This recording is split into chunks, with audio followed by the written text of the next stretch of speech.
और अब चलिए सीधे सिविक सेंटर का रुख कर लेते हैं। एमसीडी चुनाव को लेकर, स्टैंडिंग कमेटी के चुनाव को लेकर लगातार यहां पर जो घमासान मचा रहा है, अब तस्वीरें आप देख रहे हैं।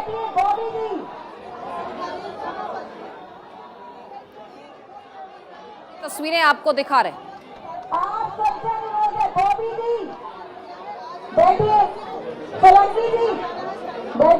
तो दिल्ली के सिविक सेंटर से ये तस्वीरें, जहां इससे पहले हमने देखा कि किस तरह से हंगामा बरपा है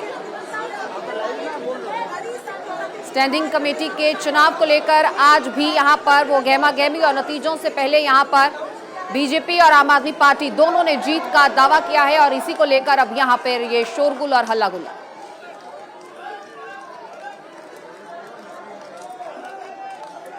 तो स्टैंडिंग कमेटी के लिए जो वोटिंग है वो मुकम्मल हो चुकी है। 250 पार्षदों की तरफ से ये वोटिंग की गई है। वोटिंग मुकम्मल हो चुकी है, लेकिन फिलहाल काउंटिंग जो है वो जारी है और इसी के दौरान ये हंगामा आप देख रहे हैं। नतीजों से पहले एमसीडी सदन में ये नारेबाजी हो रही है और वोटिंग से पहले जो माहौल रहा है उसको पूरे देश ने देखा है। बहरहाल वोटों की गिनती के दौरान यहाँ पर ये नारेबाजी हो रही है और इसके बाद ये साफ होगा कि बीजेपी और आम आदमी पार्टी बराबरी की सरकार एमसीडी में चलाएंगे या फिर किसी को बढ़त मिलेगी। क्योंकि आपको बता दें 6 सीटों के लिए 7 उम्मीदवार मैदान में थे, जिसमें से 4 उम्मीदवार आम आदमी पार्टी के और 3 उम्मीदवार बीजेपी के थे। यानी किसी एक पार्टी के किसी एक उम्मीदवार की हार तो तय है।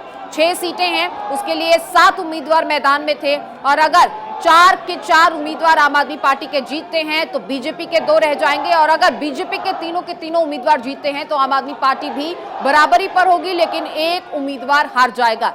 और जो इससे पहले तमाम कयास लगाए जा रहे थे वो इसी चीज की तरफ इशारा करते हैं कि बीजेपी ने अपने 3 मेंबर्स को पूरा पुख्ता करने के लिए पूरा इंतजामात कर रखे हैं और पूरी योजना के तहत ही बीजेपी ने ये 3 उम्मीदवार उतारे थे मैदान में। अब देखना ये होगा कि हार किसकी होगी। बहरहाल सियासी तनाव लगातार यहाँ पर बढ़ता जा रहा है और नतीजों से पहले एमसीडी सदन में हो रही है नारेबाजी का नजारा भी आप देख रहे हैं।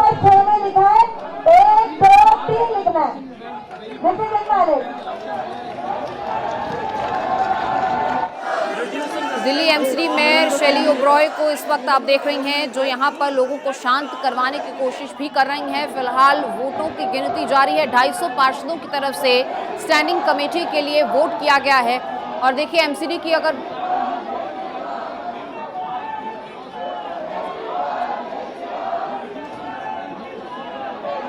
तो 240 पार्षदों की तरफ से यहां पर वोटिंग की गई है और अब देखना होगा कि इन वोटिंग के जरिए एमसीडी में सरकार किसकी बनेगी। क्योंकि देखिए मेयर डिप्टी मेयर जरूर आम आदमी पार्टी का बन चुका है, लेकिन असली सरकार एमसीडी में स्टैंडिंग कमेटी की ही होगी। उनके ही निर्णय होंगे और उनकी ही सलाह मशवरा के बगैर और पूर्ण बहुमत के साथ ही तमाम ये फैसले लिए जा सकेंगे दिल्ली की बेहतरी के लिए, दिल्ली की सड़कों के लिए, बिजली के लिए, दिल्ली के लोगों की पानी की जो आपूर्ति है उसे करने के लिए। तो ये तमाम चीज़ें हैं। दिल्ली का काम तभी शुरू हो पाएगा जब सबकी सहमति होगी और अगर 3-3 सदस्य ही दोनों पार्टियों के होंगे तो ये चुनाव आम आदमी पार्टी जीतकर भी कहीं ना कहीं हार जाएगी या फिर यूं कहें कि बीजेपी हारकर भी कहीं ना कहीं जीत जाएगी। बहरहाल आप सदन में हंगामे की तस्वीरें देख रहे हैं और ये तस्वीर एमसीडी चुनाव के मद्देनजर हमने कई बार देखी है, फिर चाहे वो मेयर डिप्टी मेयर का चुनाव हो, फिर चाहे वो स्टैंडिंग कमेटी का चुनाव हो। और पिछले 2-2.5 महीनों से लगातार यही मंजर हम देख रहे हैं। सिविक सेंटर से बार बार वॉकआउट कर दिया जाता है या फिर मेयर उठकर चली जाती हैं, हंगामा कर दिया जाता है, कार्रवाई वहीं की वहीं ठप हो जाती है। सुप्रीम कोर्ट तक ये मामला पहुंचा, जिसके निर्देशों के बाद ही ये चुनाव करवाए गए। मनोनीत सदस्यों द्वारा वोटिंग कराने को लेकर जो बीजेपी अड़ी हुई थी उस पर बीजेपी को कहीं ना कहीं हार का सामना करना पड़ा और फैसला सुप्रीम कोर्ट का आम आदमी पार्टी के हक में आया, जो संविधान के मुताबिक भी था।